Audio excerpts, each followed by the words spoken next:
Willie James Pye is scheduled for execution. The date set for the execution is March 20th, 2024. The time scheduled is 7 p.m. This information was announced by Attorney General Chris Carr. The execution is set in connection with crimes committed in 1993. These crimes include the kidnapping, robbery, rape, and murder of Alicia Lynn Yarbrough. The execution window was set by the Superior Court of Spalding County. This window begins at noon on March 20th, 2024. It extends for 7 days. The execution window concludes at noon on March 27th, 2024. This time frame allows for the execution to be carried out. Pye's direct appeals have been exhausted. This means the standard appeals process following conviction has concluded. State habeas corpus proceedings have also been exhausted. These are post-conviction challenges filed in state court. Furthermore, federal habeas corpus proceedings have been exhausted. These challenges were filed in the federal court system. Please like and subscribe if you're new to the channel.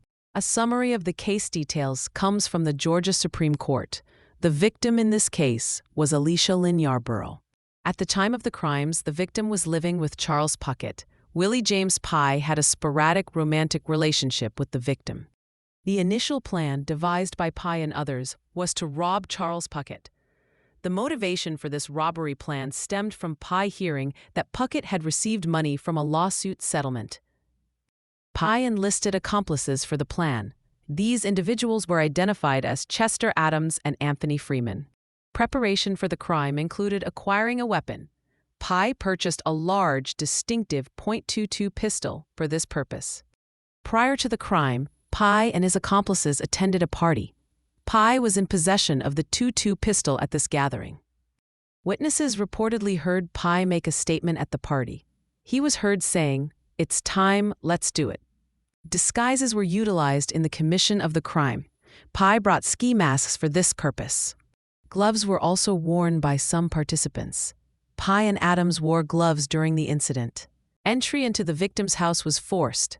The front door was kicked in after the victim reportedly saw Pye at the window. Upon entering the house, 2 individuals were found inside. These were the victim and her baby. Actions inside the house involved holding the victim at gunpoint. The perpetrators searched for money, but found none. They did take items from the victim. A ring and a necklace were stolen from her. Following the robbery attempt, the victim was kidnapped. She was abducted from the residence, and her infant was left behind. After the kidnapping, the group proceeded to a nearby motel. They took the victim to this location. At the motel, Pye rented a room. He used an alias to secure the accommodation. Inside the motel room, the 3 men took turns. They each raped the victim while holding her at gunpoint. Pye reportedly stated a motive or source of anger regarding the victim. He was angry that the victim had allowed Charles Puckett to sign the birth certificate of a child Pye claimed was his. The location where the murder occurred was a dirt road. The group transported the victim to this secluded spot. The method of murder involved shooting the victim. Pye ordered the victim out of the car. He then made her lie face down on the ground. Pye proceeded to shoot her 3 times. Following the murder, efforts were made to dispose of evidence. Pye tossed the gloves, masks, and the .22 pistol from the car. Law enforcement later recovered evidence related to the crime. Police found the discarded items, including the gloves, masks, and the .22 caliber weapon. The victim's body was also recovered by authorities. It was located on the dirt road where the shooting took place. Forensic evidence was collected and analyzed.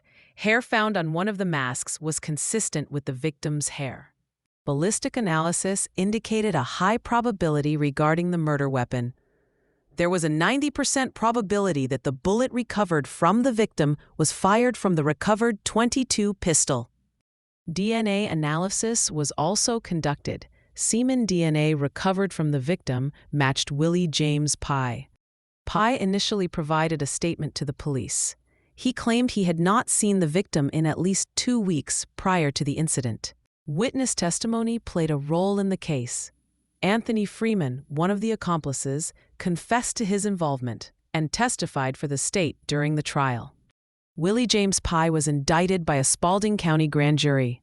The indictment date was February 7, 1994. The indictment included multiple counts related to the crimes.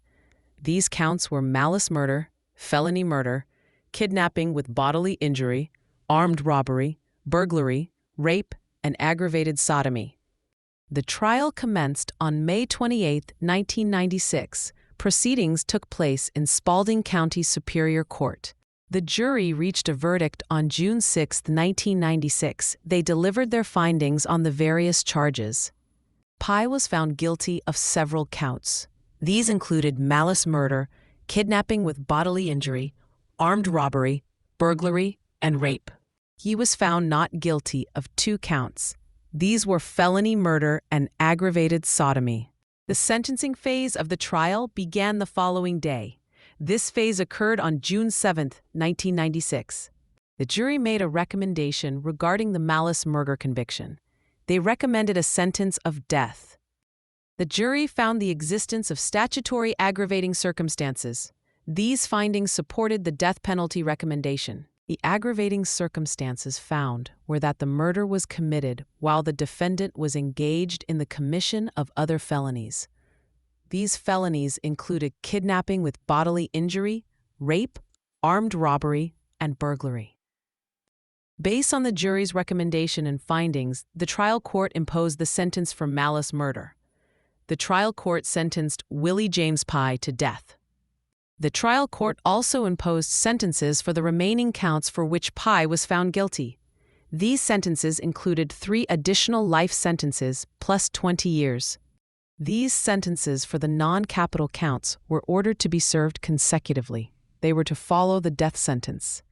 Following the sentencing, a motion for a new trial was filed. This motion was submitted on July 3, 1996. The trial court considered the motion for a new trial. The motion was subsequently denied. The denial of the motion for a new trial occurred on August 22, 1997. This concluded the post-trial proceedings at the trial court level.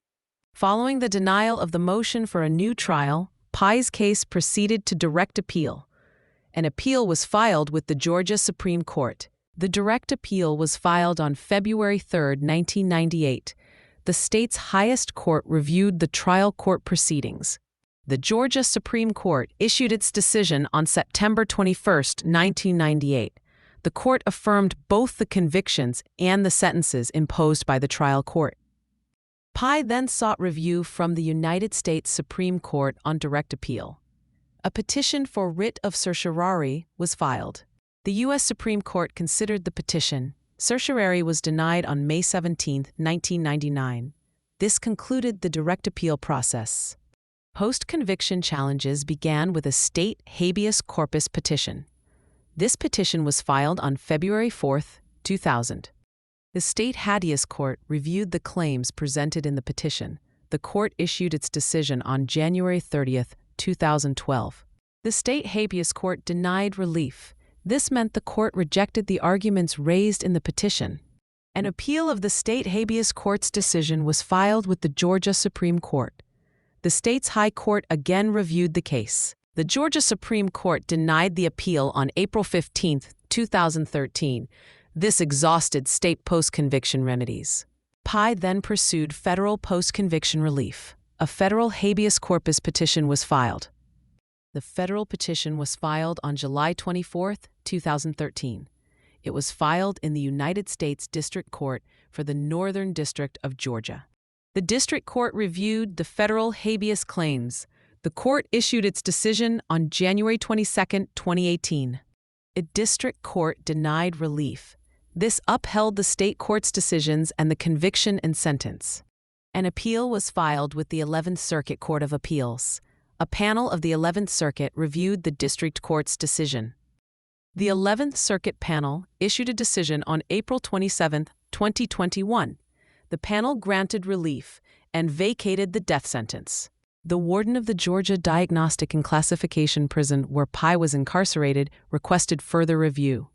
The warden sought review by the full 11th Circuit Court, known as en banc review. The 11th Circuit granted the warden's request for full court review. This decision was made on September 1, 2021. The full 11th Circuit Court reviewed the case. The full court issued its decision on October 4, 2022. The full court vacated the prior panel opinion. It affirmed the district court's denial of habeas relief. This reinstated the death sentence.